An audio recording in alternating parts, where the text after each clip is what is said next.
మాటల మీద మీరు ధ్యానం ఉంచాలని ప్రేమతో మనవి చేస్తా ఉంటూ ఉన్నాను. ప్రియులారా, యేసు ప్రభువారు 2000 సంవత్సరముల క్రితం ఆయన లోకానికి వచ్చాడు. ఆయన లోకానికి రావడానికి గల కారణం ఏంటంటే పాపులను రక్షించడానికి లోకానికి వచ్చాడు. యేసు ప్రభువారు భూమి మీదకి రావడానికి గల కారణం ఏంటంటే పాపులను రక్షించడానికి మాత్రమే ఆయన లోకానికి వచ్చాడు. జాగ్రత్తగా గమనించండి ప్రియ దేవుని బిడ్డలారా. ఏమండి, ఒక మనిషి దేవుని రాజ్యానికి వెళ్ళాలి అంటే, పరలోక రాజ్యానికి వెళ్ళాలంటే ఏం చేయాలి? ఎక్కడికి వెళ్ళాలి? ఏం చేస్తే దేవుని రాజ్యానికి వెళతాడు? ఏం చేస్తే మోక్షం లభిస్తుంది? ఇది ఆలోచించవలసిన విషయం.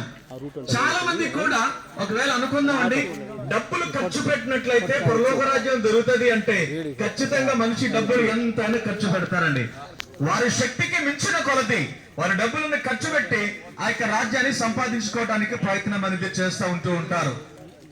గమనించండి, పరలోక రాజ్యానికి వెళ్ళాలి అంటే కేవలము ఒకే ఒక వ్యక్తి ద్వారా మాత్రమే సాధ్యమవుతుంది. ఆ వ్యక్తి ఎవరనగా పాపము లేని వ్యక్తి. నేను మీకు ఒక ప్రశ్నగా విడిచిపెడతా ఉంటున్నాను, గమనించండి. పాపము లేని వ్యక్తి మాత్రమే పరలోక రాజ్యానికి తీసుకుని వెళ్తాడు కదా, మరి పాపము లేని వ్యక్తి ఎవరు అనే సంగతి మనం ఆలోచించుకోవాల్సిన అవసరం ఉంది. ప్రియులరా, జాగ్రత్త గమనించండి. పరలోక రాజ్యములో పాపానికి స్థానం ఉండదు. అంత మాత్రమే కాకుండా పరలోక రాజ్యానికి అధిపతి అయినటువంటి వ్యక్తి ఒక్కడే ఉంటాడు. ఆ ఒక్క వ్యక్తిలో ఏ విధమైనటువంటి పాపం ఉండకూడదు.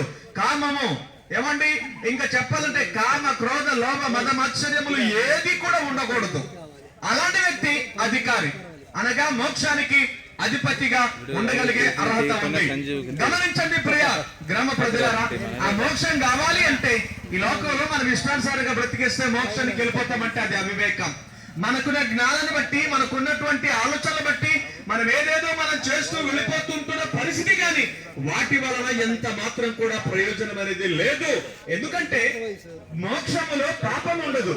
పాపము నుండి విడుదల పొందాలి అంటే పాపము లేని మనిషి ఒక మనిషికి అవసరం. ఆ మనిషి పరలోకం నుండి దిగి వచ్చిన మనిషి అయి ఉండాలి. ఆలోచన చేయండి దేవుని బిడ్డలారా, మానవుని బ్రతుకంతా కూడా కష్టమో నష్టమో తన జీవితంలో జీవిస్తుంటాడు, కష్టపడతాడు, తింటాడు, పడుకుంటాడు, అంతా బాగా ఉంటుంది. కానీ ఏనాడైనా నేను మోక్షానికి వెళ్ళాలని ఆలోచన హృదయంలో ఉందా? ఒకవేళ అటువంటి ఆలోచన ఉంటే ఇదిచ్చిన, లేకపోతే మనమేదో కానుకలు ఇవ్వచ్చును, దానాలు చేయొచ్చును. ఎన్ని దానాలు చేసినా మోక్షానికి మాత్రం వెళ్ళలేమండి. దానాలు చేస్తే పేరు వస్తుంది, మంచి పేరు వస్తుంది తప్ప మోక్షం రాదు. మోక్షం వెళ్ళాలి అంటే పాపాన్ని విడిచిపెట్టాలి, మన పాపాన్ని విడిచిపెట్టాలి.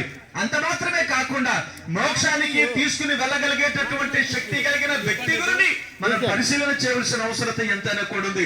ఎవరా వ్యక్తి? గమనించండి ప్రియమైన బిడ్డలారా, ఎవరా వ్యక్తి మోక్షానికి తీసుకుని వెళ్ళగలిగేటటువంటి అనొచ్చు దమ్ము, ధైర్యం ఉన్న వ్యక్తి ఎవరు? ఒకసారి మీరే పరిశీలన చేయాలని మనవి చేస్తా ఉంటున్నారు. ఈ రోజు దేవుని బిడ్డలారా గమనించండి, ఒక మనిషి నిండు నూరేళ్లు బ్రతికిన తర్వాత నరకానికి పోతే ఏమైనా లాభం ఉంటుందా? బ్రతుకున్నప్పుడు మంచి ఇంట్లో ఉంటూ హాయిగా చక్కగా 3 పూటలు సమృద్ధిగా భోజనం చేస్తూ పిల్ల పాపలతో లేదా భార్యతో లేకపోతే అన్ని విధాలుగా సుఖ సంతోషాలు అనుభవించిన తర్వాత చచ్చిన తర్వాత నరకానికి పోతే ఏమైనా లాభం ఉందా? గమనించండి, ఈ లోకంలో కొంతకాలమే మనం బ్రతుకుతున్నాం. కొంతకాలమే, కొద్ది సంవత్సరాలు, కొన్ని నెలలు మాత్రమే చెప్పలేం.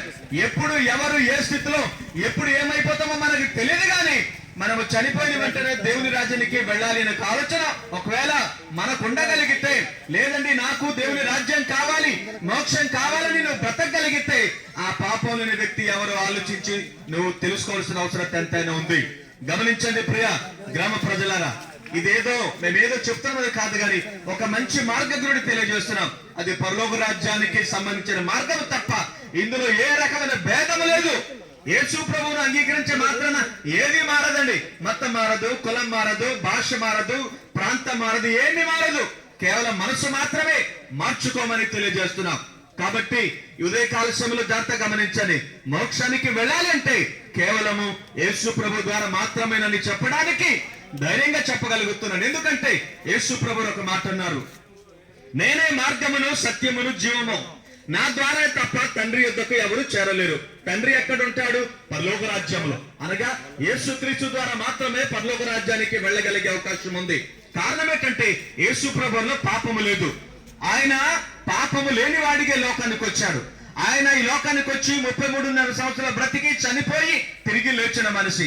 ఈ భూలోకంలో ఎవరైనా చనిపోయి తిరిగి లేచాడంటే అది కేవలము యేసు క్రీస్తు అని చెప్పడానికి చాలా సంతోషిస్తున్నాను. కాబట్టి మరి సమయంలో పరలోక రాజ్యం కావాలంటే యేసు ప్రభు మనకు చాలా అవసరత.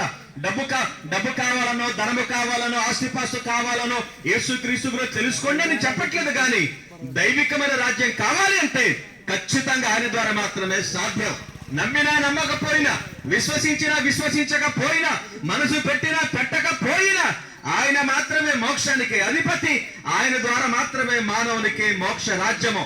ఆయన ద్వారా మాత్రమే వెళ్ళగలుగుతాం. అది ఆయనను వెంబడించి, ఆయనను ప్రేమించి వెంబడించగలిగినప్పుడు మాత్రమే సాధ్యమవుతుంది. కనుక ఇది నా ప్రియ గ్రామ ప్రజలరా, ఆలోచించండి. దైవికమైన మార్గం గురించి అన్వేషణ చేస్తూ దైవ మార్గములో బ్రతకాలని మనవి చేస్తూ ఈ మాటలు ముగిస్తున్నాను. దేవుడు మాటలను దీవించి ఆశీర్వదించును గాక. స్థానిక కాపరి ఈ యొక్క సువార్త నిమిత్తము చిన్నగా ప్రార్థన చేస్తారు.